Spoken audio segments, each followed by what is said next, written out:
Good afternoon. This is a public hearing required by law and authorized by the New York Power Authority's Board of Trustees on a proposed form of contract for the sale of hydropower to Deckorators, Inc., Food Nerd, Inc., and Polaris Cold Storage Corporation. My name is Felisa Hockheiser, and I'm the Authority's Deputy Corporate Secretary. New York State Public Authorities Law, Section 1009, sets forth procedures for executing certain contracts negotiated by the Authority. First, prior to the hearing, it requires that notice of the hearing be provided. Therefore, a notice was sent to the Governor, the Speaker of the Assembly, the Chair of the Senate Finance Committee, the Chair of the Assembly's Ways and Means Committee, the Senate Minority Leader, the Ranking Minority Leader of Assembly Ways and Means, and the President Pro Tempore and Majority Leader. In addition, notices appeared once a week for the 4 weeks leading up to this hearing in the following newspapers: Niagara Gazette, Buffalo Business First, Buffalo News, Niagara County Tribune Sentinel Lewiston, Albany Times-Union, and Dunkirk Observer.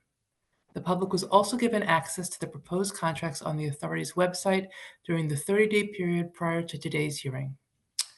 After the hearing, the public will be given access to the hearing transcript once it is completed at www.nipa.gov.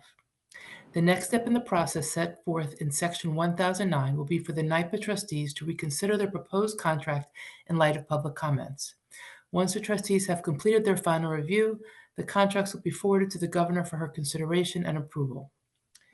If you plan to make an oral statement at this hearing, I ask that you please indicate so on the sign-in sheet. Also, if you have a written statement, you can mail or email the Corporate Secretary at 123 Main Street, 9B as in boy, White Plains, New York, 10601, or secretaries.office@nipa.gov. That's secretaries.office@nipa.gov. Written statements may be of any length and will appear in the record of the hearing in addition to oral statements. The record of the hearing will remain open for additional comments up to and until close of business Friday, August 8th, 2025. At this point, I would like to introduce Emily Alkowitz, Director of Power Contracts and Tariffs, who will provide additional details on the proposed customer contracts. Thank you. Ms. Alkowitz? Thank you, Ms. Hockheiser. Good afternoon. My name is Emily Alkowitz. As mentioned, I'm the Director of Power Contracts and Tariffs within NIPA's Customer Solutions Department. I'm here today to present a summary of the proposed contracts for Deckorators, Inc., Food Nerd, Inc., and Polaris Cold Storage Corporation.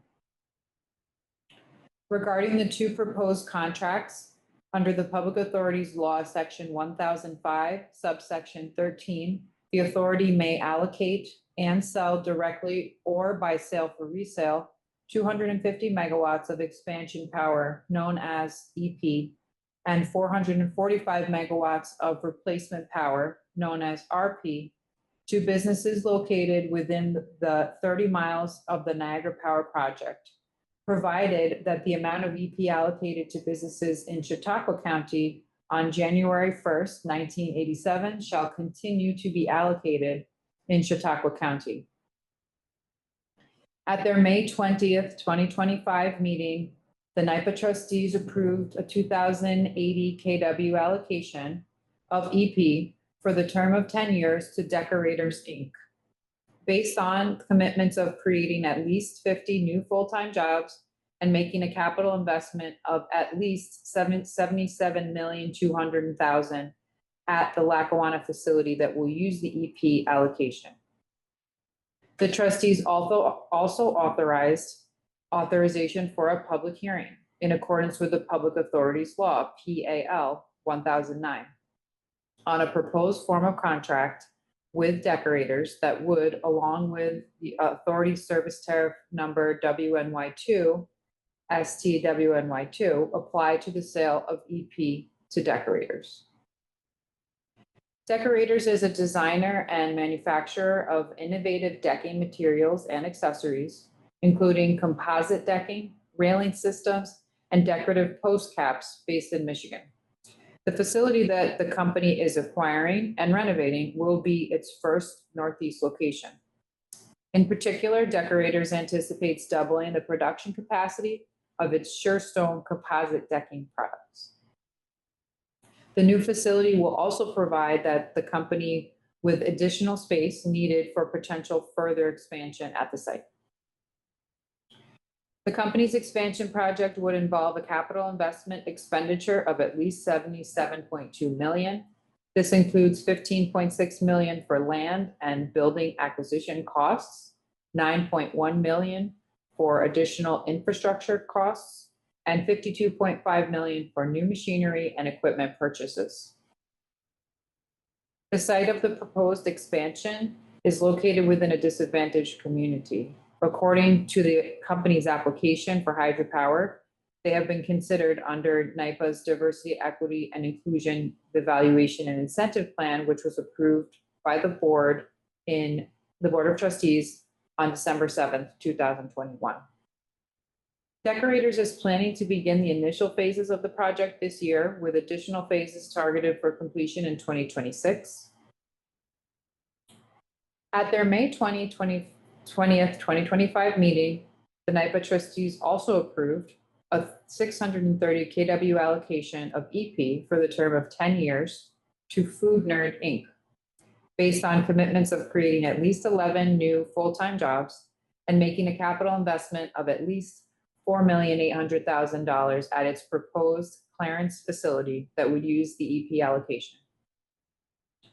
The trustees also provided authorization for this public hearing in accordance with the Public Authorities Law, PAL 1009, on a proposed form of contract with Food Nerd that would allow, along with the authority service tariff number WNY2 STWNY2, apply to the sale of EP to Food Nerd.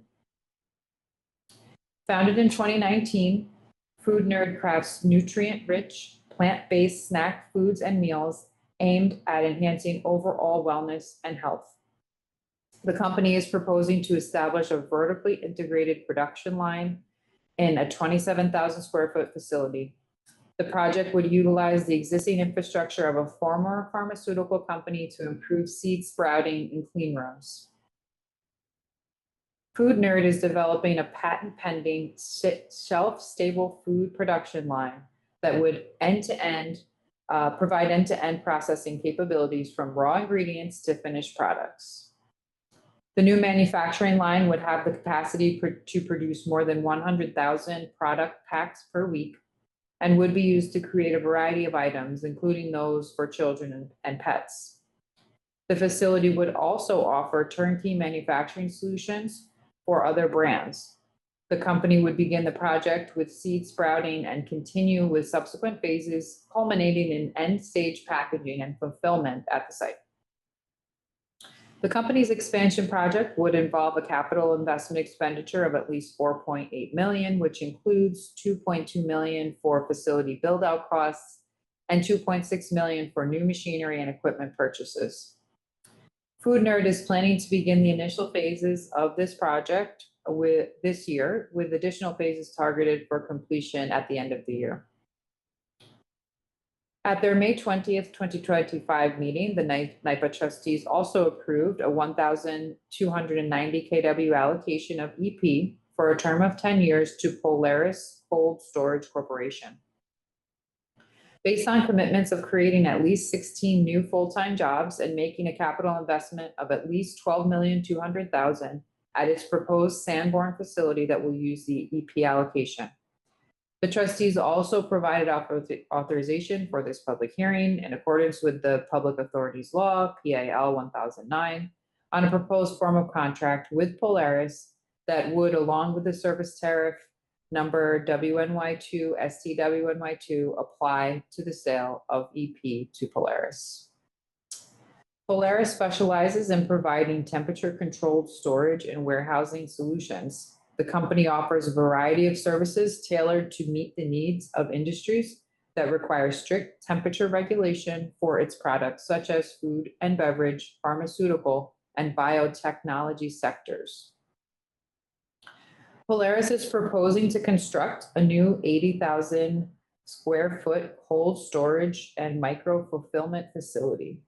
This facility would be designed to meet the increasing demand for temperature controlled storage and distribution in the region, with the goal of attracting local product lines and new products. The expansion would feature 5 separate freezer storage areas totaling 32,000 square feet and 4 separate coolers providing 16,000 square feet of climate-controlled space. The project would allot 12,000 square feet for dry storage purposes with an additional 20,000 square feet to accommodate potential demand increases. The company's expansion project would involve an investment expenditure of at least $12.2 million. This includes $8 million for land purchases and building construction costs of $100,000 for furnishing costs, $4.1 million for machinery and equipment purchases.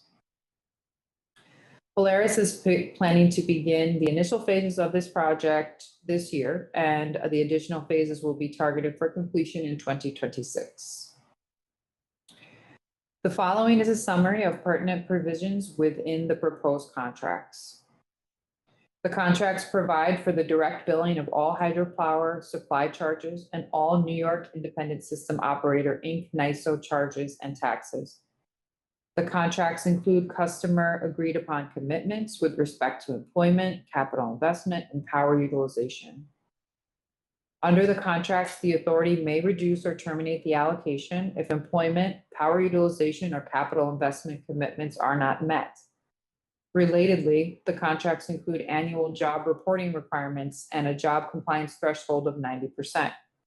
Should the company's average annual employment fall below the compliance threshold of 90% of the employment commitment, the authority may reduce the amount of the allocation.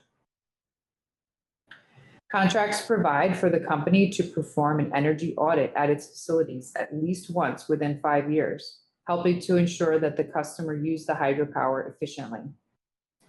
To address non-payment risk that could result from the direct billing arrangement, the contracts includes commercially reasonable provisions concerning the authority's ability to charge late payment fees and to require deposits in the event of the customer's failure to make any 2 monthly bills. These contract provisions are consistent with other direct sale contracts, including Recharge New York sales contracts. The contract provides for the collection of a zero emission credit charge and a renewable energy credit charge to allow the authority to recover costs it would incur relating to the purchase of zero emission credits and renewable energy credits attributable to the customer's load.